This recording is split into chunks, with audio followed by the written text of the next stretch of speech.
In this session, I will be discussing about the strategies for preparing environmental science for your 2018 prelims examination. That means I will be discussing about how to prepare environmental science for your UPSC prelims 2018.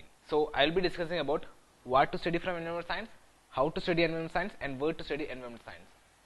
Okay, so in what to study, I will be discussing about main topics to study from environmental science. That means I will be giving a list of topics that you should study. Okay, so the concept related to that topics you should be thorough with. Then I will say about how to study environmental science. That means the methods to study some topics. Okay, that means prioritizing the topics based on their weightage. So how we can know the weightage of that topic? By seeing the previous questions. Okay, and as well as by solving the previous questions we can also get more knowledge.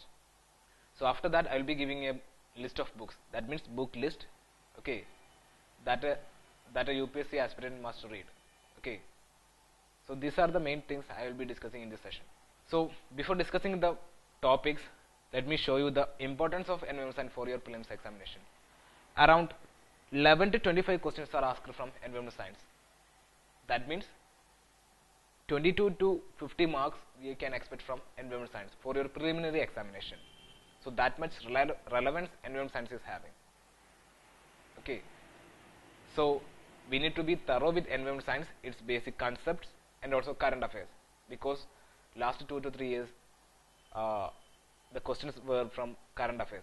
So the current affair related to environmental science you should be thorough, and as well as you have to know the concepts related to environmental science. Now you know the importance of environmental science. Okay, and there are lots of topics under environmental science, right? So from that topics you need to give weightage to each of the topics. That means some topic will be having more weightage. For example, organizations, environmental organization. In 2015 they asked 5 questions from environmental organizations, right? And then species, they asked 3 questions from species. Okay, so like that you have to prioritize the topics from environmental science, and then you should focus more on the topics which is having high weightage. Okay, so we need to know the weightage of important topics, and also we have to prioritize it, the topics. And how we can prioritize that? By seeing the previous questions. Okay, if you go to the 2011 to 2017 questions, we'll get the current pattern of UPSC. So by analyzing the questions from 2011 to 2017, we can know the important topics from environmental science. Okay, so when you analyze the previous questions, you will be knowing the important topics and you will prioritize that. And after that, what you have to do is be thorough with the all concept related to that topics. Okay, by solving the previous questions, you are now having topics, and when you know the topics, you should be thorough with all the concept related to that topics. For example, what is ecosystem, what is biodiversity, what are the types of ecosystem, what is biome, like that concept you should be thorough with. Okay, then when you have a clear knowledge about the concept, and after that you have to go to the current affairs. Okay, you should update your current affairs related to environmental science. So if any news is there related to environmental science, then you have to update that. Okay, for example, if any environmental organization is mentioned in news, then in itself you have to note down the important characters about that organization. And after doing these two things, by having a clear-cut knowledge about the concepts and by updating the current affairs, then third thing you have to do is solve the previous questions from 2011 to 2017. Okay, by solving the previous questions, you will get more knowledge, and also you will get more ideas to solve prelims questions. Like you will get some knowledge like elimination, like that. And when you practice the previous questions, you also be familiar with the UPSC questions. Okay, your reading skill will be increased. UPSC is having some patterns. Okay, so some students may be facing difficulty to read the questions in the exam halls. In order to avoid that, you can practice these previous questions. By solving previous questions, you will get knowledge, and you will be knowing the important topics to study, and you will get some tricks to solve the questions. So by doing these 3, you can master in environmental science. So these are the topic wise analysis of last 7 year UPSC questions from 2011 to 2017. Okay, so by knowing this, you might be able to see that what are the important topics you should study. So these are the broader idea about topics. I will discuss detail later. Okay, so first thing is ecosystem, and under that there are lots of concepts. Then biogeochemical cycles, then under that we are having so many cycles. Then biodiversity, under that we need to know about what is biodiversity, then its conservation measures, then its threat. Then after that we need to discuss about, we need to study about fauna, that means species, flora, that means fauna means animals, flora means plants. Then after that we need to study about biomes, what is biome, the different types of biomes. Okay. Then after that there are some environmental organizations. Then after that we are having central laws or acts are there. Then pollution. So these are the broader idea about the topics. Okay. So we will discuss detailed topics later. So by analyzing this, what we can understand as, see, fauna, that means animals. In 2017 there were 3 questions, then 2016 3, 2015 2, 2014 4, 13 4, then 12 4, then 11 1, right? So every year we can expect at least 2 questions from fauna, that means species. So species is an important one, right? Then after that go to the organization. In 2017 there were 1 question, and 16 there were 5 questions, 15 3, then 14 4, and like that. So organization also we will get a good score if you study thoroughly. So when you have the topic list with you, you have to give priority to organization and fauna. Okay. Then after that protected areas, because protected area there were 3 questions. Okay. Like that, by knowing the previous questions, we can prioritize the list, and based on that importance you have to study. From this table you should understand that 11 to 25 questions they are asking from each year. Okay. So by analyzing this topic is analyzed, you should be understand that in between 11 to 25 questions we can expect from environmental science, right? So what you have to do is, earlier I said that you have to thorough with all concept, right? So the main thing when you study a concept is, you don't have to by heart anything, you don't need to mug up anything. Okay, just know the concept, because they will be asking question in any manner, any dimensions. Okay, so that's why just know the concept, don't mug up or don't by heart anything, just know the concept and be thorough with it. So that's the main point you have to remind when you study concepts. Okay, for example, if you study ecosystem, you need to know what is ecosystem and what are the types of ecosystem and what are the factors of ecosystem and how we can define the ecosystem in several dimensions. Okay, for example, we can define this ecosystem in different terms. We can define it as a system in which abiotic things interacting with their biotic things, right? Or we can say that the system in which living organisms interacting with their environment. Or we can define that ecosystem is the functional unit of nature. Or we can say that ecosystem is a community of living organisms interacting with each other. Like that, there are several dimensions. Okay, so you need to be thorough with each dimensions of concepts. So that's why I said that don't mug up anything or don't by heart anything, just know the concepts. Okay, so let us discuss about the main topics you should study under this ecosystem and biodiversity. Okay, so these are the main topics you should study from ecosystem and biodiversity. From ecosystem you should study about, you should be thorough with what is the concept of ecosystem and what is the concept of ecology. Okay, its types, its definitions, its components, and the energy flowing through that. Okay, like that. And you should know the concept regarding food chain and food web. Okay, how the energy is transferring through these food chains. Like that concept you should be thorough with. Then you should know the concept about ecological niche. What is ecological niche and its concepts, and how the ecological niche is responding to its natural resources. Okay, so like that concept, there are lots of concepts related to ecology niche, so that you should study. Then ecological succession. What is ecological succession? What are the types of succession, and what are the factors affecting the succession? Then the productivity, types of productivity. What is productivity and types of productivity? Right. Then you should know the ecology. What is ecological pyramids? What are the types of pyramids? Like energy pyramid is there, pyramid of number is there, pyramid of biomass is there. Okay, and there is a concept called pyramid of energy will be always upright. What is the reason for that? Okay, so these kinds of concept you should thorough. Then what about keystone species? What is it, this keystone species? What are the relevance or what are the importance of keystone species in ecosystem, and what will happen if a keystone species is removed from an ecosystem, right? So that also you have to study. Then ecotone. What is ecotone, right? And where we can find this ecotone? Okay, and what are the relevance of this ecotone? and what is the phenomenon called edge effect, right?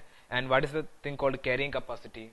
Okay, the definition of carrying capacity, and what will happen if the carrying capacity is increased more, or what will happen if the carrying capacity is decreased, its effects, right? Then home range, okay, what's defined by an home range and how it is related to the size of an animal, okay. Then the then we should study about the what components of ecosystem, like the producers, consumers, decomposers, like that. In producers we are having the phytoplanktons, and phytoplankton is important area of UPSC, okay. So we need to know the producers in ecosystem, consumers, and decomposers in ecosystem, and what are the importance of these producers, and what are the importance of these carnivores, and what are the importance of these decomposers. All these things we need to know. That means the ecological functions of ecosystem we should study.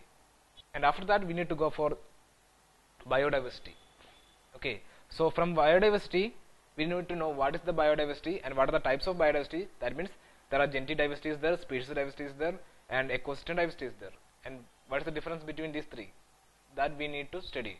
And how we are measuring the biodiversity, like the species richness we need to study, species evenness, what is the concept of species richness, what is the concept regarding species evenness, okay.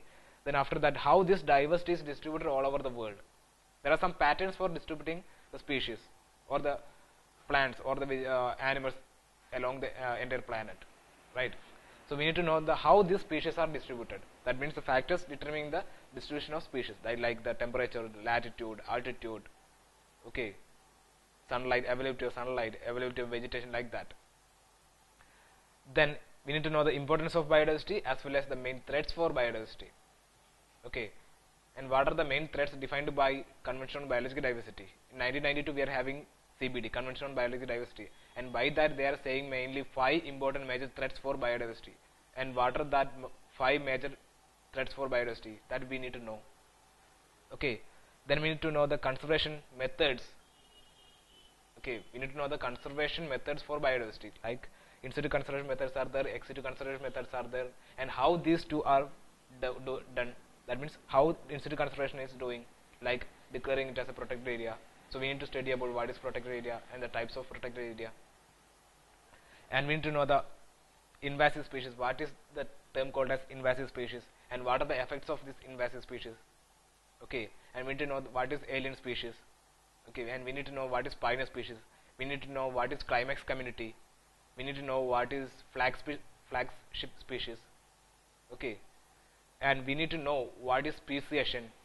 So like that there are lots of concepts related to biodiversity in an ecosystem. So these are the main topics from ecosystem and biodiversity, okay. Then after that you should know the main cycles in environment. That means biogeochemical cycles, like we are having lots of biogeochemical cycles, right? Out of that you should be thorough with carbon cycle and nitrogen cycle, okay. So these two are important cycles, okay. And along with that you should be thorough with sulfur cycle, phosphorus cycle, oxygen cycle, and water cycle. Then after that we need to study about organizations and laws. There are lots of international organizations as well as there are lots of Indian organizations, okay. There are lots of Indian organizations as well as international organizations. So this organization we should study, and how they are asking questions related to organization.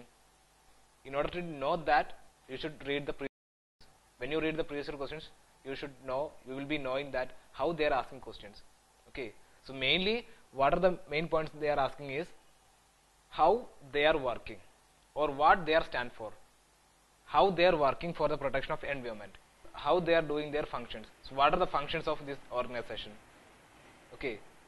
And whether it is a governmental authority or non-governmental authority, whether it is a treaty, international treaty, whether it is an intergovernmental treaty, like that concept we need to study regarding organizations, okay. And also the partners of organization, or if any organization is having parental organization, that we need to study. For example, we know that Earth Hour, okay, Earth Hour's parental organization is WWF. Like that information we need to study, because there will be statement like this: WWF is the parental organization of Earth Hour. So that statement is correct, okay. Like that question will be there. So from environmental organizations, and there will be also question about treaties. conventions. Okay, for example, Ramsar Convention is there, World Heritage Convention is there, and then CITES is there. Okay, and also CMS, Convention on Migratory Species is there, right?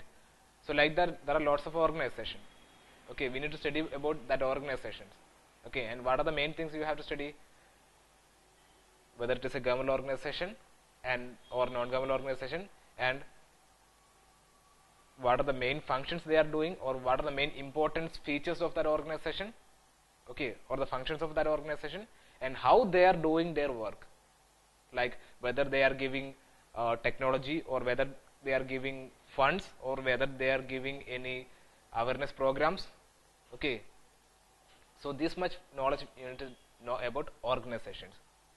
So there are lots of international organizations like IUCN, CITES, Traffic, PETA, UNESCO, UNEP, UNDP, UNCCD, WWF, Earth Hour, BirdLife International, Wetlands International, Ramsar Convention, World Heritage Convention, Rio Summit or Earth Summit, and their successive convention like CBD, Convention on Biological Diversity, United Nations Framework Convention on Climate Change, Agenda 21, Stockholm Conference, Paris Agreements, Kyoto Protocol, Montreal Protocol, Global Environmental Facility, Global Tiger Forum.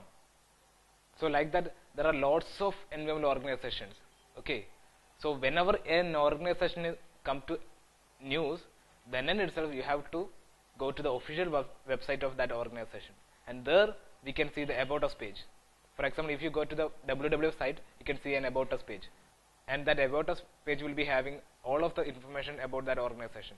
What are the aims of that organization, the mission of that organization, the vision of that organization, the functions of that organization, and how they are doing that work. Okay, all this will be detailed in their About Us page. Okay, that's how you need to study an organization.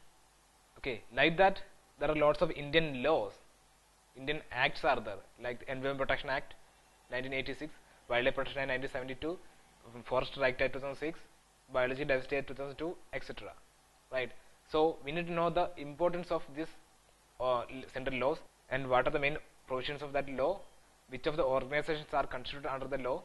For example, under the Biological Diversity Act 2002, we consider the National Biodiversity Authority. Okay, so like that statement will be there, National Biodiversity Authority is considered under the provisions of Environment Protection Act 1986. That's a wrong statement, because National Biodiversity Authority is constituted or established under the provisions of Biological Diversity Act 2002, right? So like that question will be there. Or there is another kind of question like national parks are declared under the provisions of Wildlife Protection Act 1972. That's a true statement. So like that question will be there. So the question related to laws will be there like that. And also there is another pattern. For example, some Indian organizations are declared under the provisions of some certain laws. Okay, so there will be statement like this: the given organization is a statutory body. Okay, so we need to know whether that organization is established under any law. If that organization is established under or considered under any law, that means it is a statutory body, right? So like that question will be there.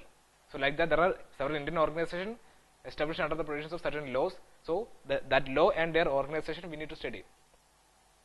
For example, this GEAC, Genetic Engineering and Appraisal Committee, that is established under the provisions of Environment Protection Act 1986, right? Then National Tiger Conservation Authority is given legal status by the Wildlife Protection Act 1972. Then NGT, we are having National Green Tribunal Act 2010. Like that, there are lots of organizations and their respective laws, central acts. So we have to study about that concepts. Okay. So these are the main points regarding organization and laws. Then there will be questions from species, both animals and plants. Okay. So what are the main points you have to study regarding species is about the species. Okay. What is the name of that species, and what are the special features about that species, special characters. Okay. For example, we know about Karai camel. Karai camel is the only camel capable of swimming, and they are grazing on mangroves, right? And they are also in danger. And we know about dugong or sea cow. It's an aquatic mammal, right? So it's a herbivorous animal. Okay, and it is also in danger, and it is given legal protection under Schedule 1 of Wildlife Protection Act 1972. Okay, so these kinds of information we need to study regarding species. Okay, So we need to study about the species, special character of that species, and their distribution. For example, there will be questions like match pair question will be there. They will be giving important protected area and the species protected there. For example, Kaziranga National Park, 1 horned rhinos. Okay. Then Cable Lanjo National Park, Sangai deer. Silent Valley National Park, lion-tailed macaque. Like that, they will be giving match pair questions. So we need to know the distribution of these species. Which of the region in India is having that kind of species. And after that, we need to know about the threat status of that animal. For example, there are lots of threat categories like IUCN is having 9 categories like critical endangered, endangered, vulnerable, okay, near threatened, like that. So like that there are 9 categories. So we need to know the threatened status of that animal. And ministry is having their own categorization. So we need to follow the ministry's classification of endangered species or threatened species. Okay, mainly ministry is having endangered list. So most of the species in India which are decreasing their population is in endangered list. Okay. And after that, knowing the threat status of that animal, we need to know whether that animal is given legal protection under the Schedule 1 of Wildlife Protection Act 1972, or whether that species is given legal protection under Wildlife Protection Act 1972. So that knowledge we need to know, because there will be statement like that. For example, in 2016 they asked a question about dugong, and they have given the third statement as the dugong is given legal protection under the Schedule 1 of Wildlife Protection Act 1972. Okay. So that's the correct statement. Like that, they will be asking question about any animal, right? So about gangetic dolphin. Gangetic dolphin is also given legal protection under Schedule 1 of Wildlife Protection Act 1972. Okay. So we need to know their status, right? And we need to know the main threats for that animals. For example, about the threat of this aquatic mammal called gangetic dolphin. Gangetic dolphin is an aquatic mammal, right? So we need to know whether that is a mammal or not. So because there were questions about that, they asked a question about dugong regarding whether it is an aquatic mammal, like that. Okay, so we need to know. So we need to give more importance about these aquatic mammals also. Okay, so we need to note the major threats for that species. For example, for the gangetic dolphin, the main threats are the pollution in there and also the accidental killing of dolphins due to the barrages or due to the boats, okay, and also due to the shrinkage of their habitat due to the construction of dams. Okay, so these 3 are the main threats for the gangetic dolphin. Okay, the construction of dams or barrages on Ganges river, accidental killing in the propellers of boats or barges, then river pollution. So these are the main reason for declining of gangetic dolphin. Like that, the vultures in India are declining in a faster rate due to an anti-inflammatory drug used to treat the cattle. Actually, the vultures are feeding on the dead bodies of cattle, right? So the cattle are treated with the drug called ketoprofen or diclofenac, right? So that diclofenac was the reason for declining of vultures. Then regarding carai camel is declining due to the decreasing of mangrove forest in Gujarat, right? So these kinds of information we need to study. What are the main threats for that animal? We need to study. Okay, the cheetah in India was extincted. So cheetah in India is an extinct category, right? So cheetah was extinct in India mainly due to the climate change, mainly due to the habitat loss. That means due to the climate change, their ecosystem called grassland ecosystems are declined. So due to that, the species cheetah was extinct in India. Okay, so due to the climate change or due to the habitat loss, as well as due to the poaching or hunting, the cheetah was extinct in India. Okay, so like that, we need to know the important threats for that animals, right? These are the main points you should study regarding a species. So there will be a question about plant species also. For example, 2016 they asked a question about red sanders. Red sanders, we know that it's a endemic species to southern part of India. It's a species to southern part of India, mainly to the Sheshajalam Biosphere Reserve. Sheshajalam Biosphere Reserve in Andhra Pradesh, right? So it's a deciduous tree, right? So these kinds of information we need to study about a plant species. That means its location and whether it is a deciduous tree or evergreen tree, okay, and whether it is a part of any other vegetation like the Himalayan vegetation or deciduous vegetation or evergreen vegetation or mangrove vegetation. That kind of information we need to study. Then after that, we need to study about protected area. Okay, there are lots of protected areas in India. Okay, so we need to know the types of protected areas in India, the major types of protected areas. Okay, we are having biosphere reserves, national parks, wildlife sanctuaries, tiger reserves, Ramsar sites. So we need to know the difference between all these protected areas. And there are lots of these organizations in India. More than 700 protected areas are there in India. 18 biosphere reserves are there in India. More than 100 national parks and more than 500 wildlife sanctuaries and 50 tiger reserves are there in India. 26 Ramsar sites are there in India. There are lots of natural world heritage sites in India. 7 natural world heritage sites are in India. Okay, so world heritage sites, hotspots, like that there are lots of protected areas. So these all protected areas we need to study. Important bird and biodiversity areas are there. So what are the main things we have to study regarding protected areas is mainly the concept related to this each protected areas. What is biosphere reserve, what is national park, what is wildlife sanctuary, what is tiger reserve, what is Ramsar convention or Ramsar site, what is world heritage sites.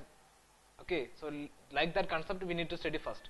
After that we need to know the main protected areas in India, like Kaziranga, like Kebul Lanchavo, like Nilagiri, Agastyamalai, Cold Desert, Nanda Devi, Pachmarhi, Panna. Okay, so these all are important protected areas in India. Like that there are lots of protected areas in India. Lots of national parks are there in India. Lots of tiger reserves are there in India. Okay, so whenever a protected area comes in news, then in itself you have to note down that protected area and you have to locate the position, okay, and their state, and whether any rivers are passing through that protected area. We need to study that. For example, through the Panna Biosphere Reserve, the river called Ken is flowing, right? Through the Nagarjuna Sagar Sri Shailam Tiger Reserve in Andhra Pradesh, Krishna River is flowing. Through Silent Valley, Kundipoya River is flowing. Through Umarkanhala Wildlife Sanctuary in Maharashtra, Venganga River is flowing. Through Manas Biosphere Reserve in Assam, the Manas River is flowing. Okay, so like that, the rivers passing through that protected area we need to study. And after that we need to study the main species protected there. That means in Kaziranga, the main species protected are rhinos. Okay, in Nilagiri we are having Nilagiri tar is there, then lion-tailed macaque is there, right?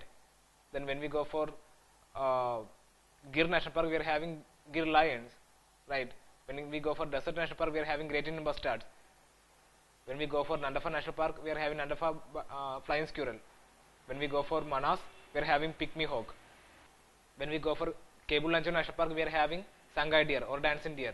Like that, what are the important species protected in that particular protected area we need to study. Then after that we also need to study about the mountain ranges or hill ranges from which that protected areas are located. For example, Nagarjuna Sri Shailam Tiger Reserve, it is in Andhra Pradesh on the Nallamalai hill ranges, right? So that kind of information also we need to study. Okay, so these are the main things we have to study regarding protected areas. So for that, what you need to do is you have to locate each of the protected areas in their respective states, and that will be easy to study you these protected areas because there are lots of protected areas in India. So by mere reading that protected areas in their state, it won't help you. So for that you have to locate the each of the protected area in their respective states. For example, here I have marked this Manas, okay, then Rajiv Gandhi Orang Tiger Reserve, Nameri Tiger Reserve, Kaziranga, Dibru Saikova, like that. So like that you have to locate the important protected areas in each state. That will be benefit for you. Okay, in that if you do that manner, it will be easy for you to study protected areas. And also, so in this map itself you can also mention the rivers passing through that and also their hill ranges and also the species protected there, like Kaziranga is protecting one-horned rhinos and Hallu gibbons. Okay, so like that information also you have to note down in the map of that protected areas. So in that way you have to study protected areas. And one more thing is there regarding protected area. If that protected area is having any particular feature, that also we have to study. For example, in Manipur we are having a lake called Loktak Lake. Okay, Loktak Lake is having a feature called, it is having a floating vegetation called Fumdis. And within the Loktak Lake we are having Kebul Lanchavo National Park also. So Kebul Lanchavo National Park is also having a floating vegetation called Fumdis. So that's a special feature about that national park as well as that lake. So Loktak Lake is a Ramsar site and which is a floating lake, and Kebul Lanchavo National Park is a national park which is having floating vegetation. Okay, that kind of information also we have to study. Then when we go for West Bengal, we are having East Calcutta wetland. East Calcutta Veterinary is having a feature called, it is having a naturally occurred wastewater treatment plant. And when we come to the Kerala, we are having Shastangota Lake. The specialty of that Shastangota Lake is it is having exceptional purity. Right, the waters of Shastangota Lake is having exceptional purity. Okay, then when we go for Rajasthan, we are having Kealadio National Park or Bharatpur Bird Sanctuary, and that is one of the important bird area in the entire world. Okay, so that kind of information, special features regarding each or protected area we have to study, because that kind of question will be there. In previous year, they asked a question related to that Kebu Lanjavar National Park regarding that floating vegetation. So like that they'll be asking special features about protected areas. Then after that, an important region is called as biomes. Okay, we know that biomes is a collection of ecosystems, right? There are lots of biomes on Earth, right? So we need to know what is biome, what are the major types of biomes, like the forest biome, desert biome, tundra biome, the grassland biomes. Okay, so we need to know that there are lots of subcategories of that biomes also. That also we need to study. Like under the forest, we are having equatorial forest, then deciduous forest, okay, taiga vegetation, right, or boreal forest, temperate vegetation, right, mangrove vegetation. Okay, so like that vegetations also we have to study. So we need to know each characteristics of each forest. For example, we need to know what are the main features about equatorial forest or evergreen forest. Okay, like evergreen forest is having tall trees. Okay, they are having continuous canopy. They are having 5 layers. Right. So these kinds of information we need to study regarding each of the types of these ecosystems or biomes. And after that we need to, so after you study each character of each biomes, like the deciduous forest, evergreen forest, mangrove forest, all these things, then after that you have to go through major types of forest in India. India is having evergreen forest is there, mangrove forest is there, deciduous forest is there, okay, Himalayan vegetation is there, littorine forest is there, or thorn forest is there, right? So we need to know which of the regions in India is having these kinds of forest, because thorn forest is mainly seen in the western sides, mainly in the Rajasthan region, Gujarat region, and also it is also seen in the Andhra Pradesh and Tamil Nadu. Okay, but mainly it is seen in the Rajasthan, Gujarat region, right?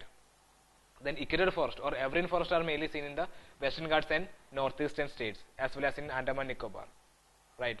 Then mangrove forest or littoral and swamp forest are seen in West Bengal, Odisha, Tamil Nadu, Andhra Pradesh, Gujarat, like that. Okay, so we need to know the major types of forest in India and their location or their distribution. And after you know the distribution of that certain biomes or vegetation, we need to study regarding dominant tree species found in that respective forest. Okay, the dominant tree species, like for example, equatorial forest is having evergreen trees, right? And deciduous forest will be having deciduous trees, like teak is a deciduous tree, sandalwood is a deciduous tree, okay, red sandus is a deciduous tree, right? Like that, dominant tree species found in that respective natural vegetation also we have to study. Okay, and what are the main tree species which can be found in the Himalayan vegetation? Like that question will be also there. So that are the main points you have to keep in mind regarding biomes. First of all, you have to know about what is that biomes, in its main types and their main features or main characteristics, then major types of forest in India and their distribution, and the main dominant tree species in that vegetation, in that forest. Then after that all, we are having pollution. Okay, so pollution, the questions from pollution will be also from current affairs. Last year they asked a question regarding bioremediation. Okay, and before that they asked a question regarding air quality index, right? So most of the question asked from pollution is about current affairs, and last year they asked a question about biological oxygen demand. Okay, so the concept related to pollution also we have to study, like the bioremediation, biological oxygen demand, and the types of air pollutants like the particulate matter 2.5, particulate matter 10. Okay, so we need to know what is particulate matter. Okay, what is the main parameters in National Air Quality Index, and what is this National Air Quality Index? Right. So these kinds of information we have to study regarding pollution also. Okay, and question related to pollution will be mostly comes from the current affairs. So you have to update with the current affairs. So these are the main topics you have to give more importance when you study environmental science. Okay. Now these are the main books a UPSC aspirant should follow, like NCRT. Okay, NCRT is known as the Bible of this UPSC. So the basic concept related to all UPSC topics are available in NCRT textbooks. It will be good if you read all the tests from 8th standard to 12th standard, but if you are having less time, you must read 11th and 12th standard NCRT books. Okay, so in NCRT books we are having 12th biology NCRT book is there.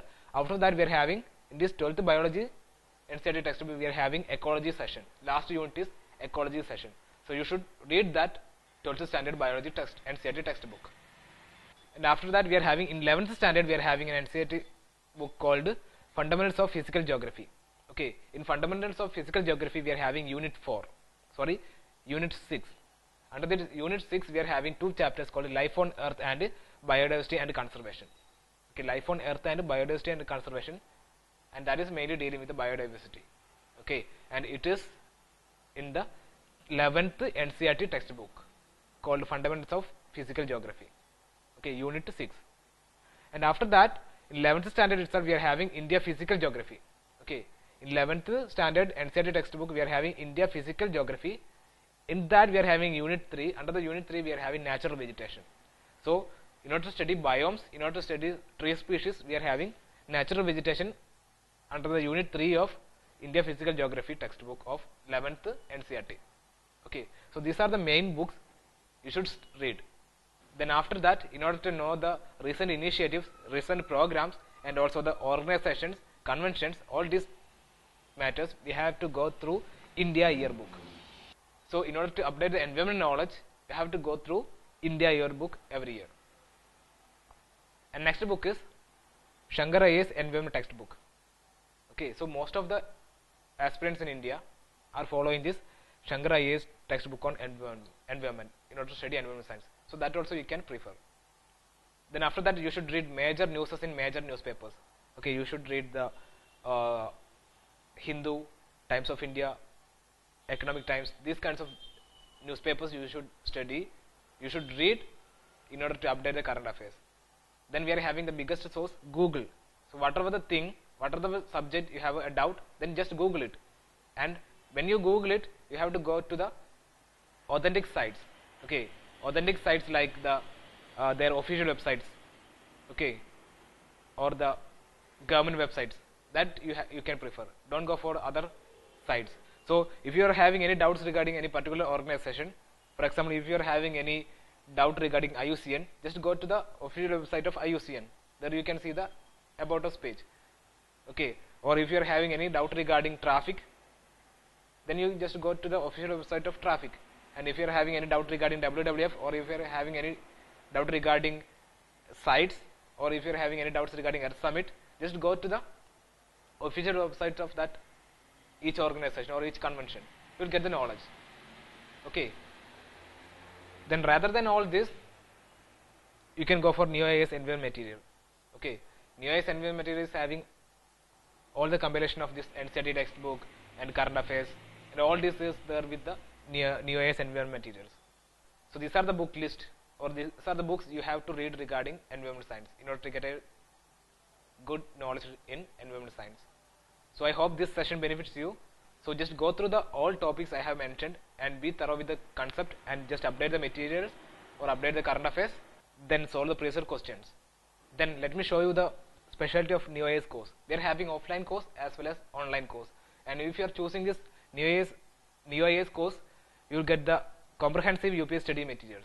Within that every material you will be having the questions related to that topic. For example, if the material is about ecosystem, the questions related to ecosystem will be there in the last page of that material. If the material is about protected areas, all the previous questions related to protected areas will be there with the last page. If the material is regarding biomes, okay, all the previous questions from UPSC related to biomes, related to natural vegetation will be there in the last page of the material. So that's the specialty of New IAS material, study material. It's a comprehensive and exclusive material on that each subject. Okay, and each session will be followed by a test, class test or separate test. Then we are having current affair updation. In class itself we will be updating the current affairs. Okay, so that's all about today's session. Thank you.